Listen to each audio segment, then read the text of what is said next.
دا بس نو د 400 تر 500 پورې څوک 15 ورځې هم تېر کړي چا شپږ ورځې هم وختي چې راغلي بیا نو راځه تر 3 ورځې پر هلته چا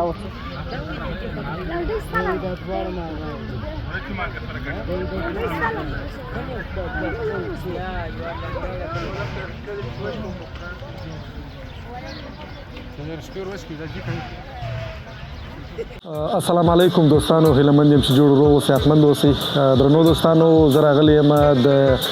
سرکاري باغ ساحې ته. دلته د شالمار میله جوړه شوې ده. شالمار هغه میله ده چې دلته د ډېرو ولایتونو خلک راځي او په کندهار کې د دغه باغ څخه د شالمار میله په اصطلاح جوړوي او دلته نو بیا غېږې ایستل کېږي او ډېر خوند کوي. د شالمار د میلې په اړه ویل کېږي چې دا د احمدشاه بابا په وخت کې راپیل شوې ده او دا میله ځکه د شالمار په نوم ده چې احمدشاه بابا په لاهور کې د دغه شالمار په نوم باندې یو باغ لیدلی و او بیا دلته په کندهار کې دغه باغ ځانګړی کړي تر څو دلته کندهاریان او بالخصوص بیا پښتانه او هغه کسان چې په اصطلاح د میلې شوقیان یې راشي دلته او میله وکړي. په هغه وخت کې داسې ویل کېدل چې دغه میله به 40 ورځې وي، خو اوس نه پوهېږم چې دا میله دلته څو ورځې دوام کوي. دا چې نن موږ دلته ولیدل چې غېږې ایستل کېږي او ډېری میلهوال راغلي دلته شپې کړي دي، ځایونه یې ورته نیولي دي. نو وبګورو چې دغه میله ستاسو څنګه ده، خوښېږي او که نه. نو زموږ د نورو ویډیوګانو دپاره هیله ده چې تاسو یوټیوب چینل در سره سبسکرایب کړئ او زموږ ویډیوګانې در سره لایک کړئ. ډېره مننه.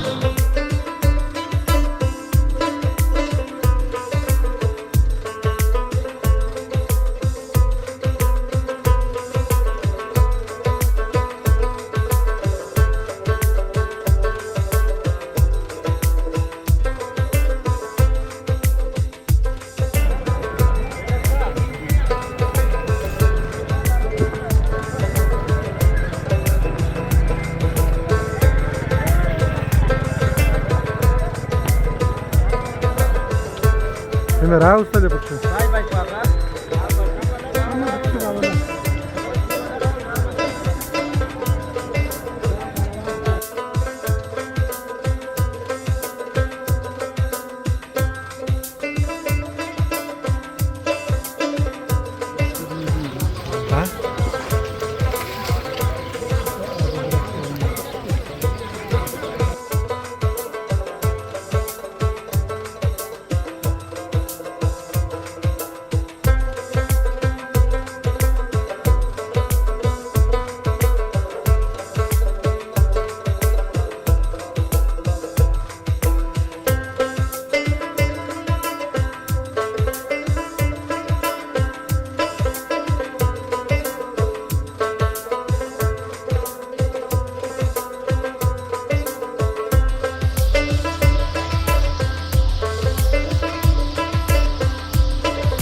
کوم د بولدک راغلی څنګه او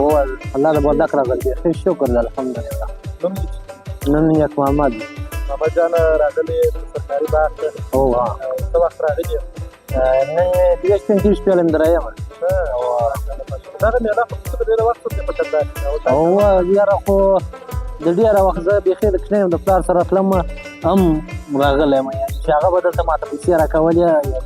خرچه د هغه وخت او زما پلار وایي چې مثال چې زما کچرتوب زما په یاد دی د هغه وخت سره زما پلار د 15 کالو سړی چې پات شو دا هغه لم د دې وخت تېر کړی دغه میله د کندهار کې بل همدلته خو نو دغه یو خېږي دی او بل خو یو دی هغه ساکرۍ ځوانان سره پر ټولۍ سره کېدی دلته تاسو شپې ورته کوئ او خپل وطاقونه خپل ملګري سره راغلي دا ځوانان دا ځوانان مې دا کار زامن دي دا کار زوی دي دا نور دا کار زامن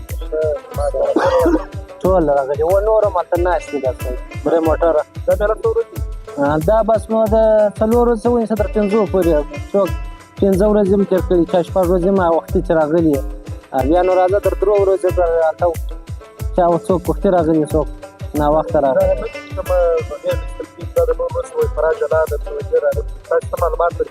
او په دا کنو دا د هرات مثال د کندهار ډېر دی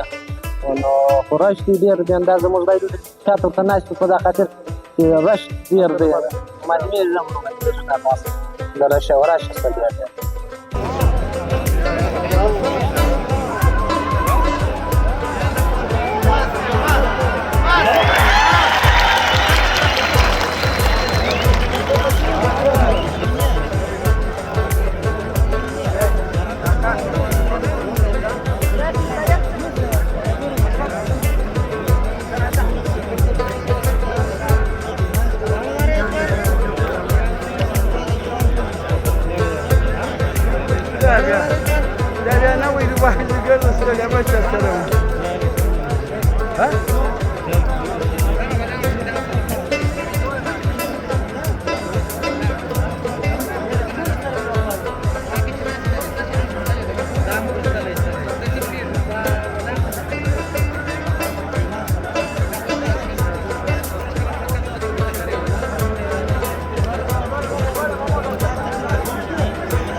ولاړ شي چیرې به ولاړ شي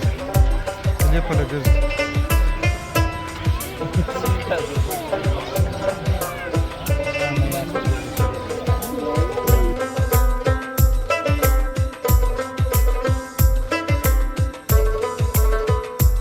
دوستانو لکه څنګه چې تاسو ولیدل په دې میله کې ډېر دوستان راغلي وو د نورو ولایتونو څخه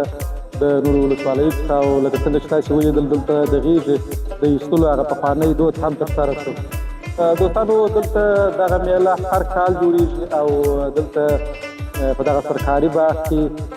بېلابېلې لوبې ترسره کېږي چې دغه دودیزې لوبې دي، پخوانۍ لوبې دي. د هغې هم تاسو ولیدل چې دا د کندهار یو پخوانۍ لوبه ده او دلته ترسره شوله.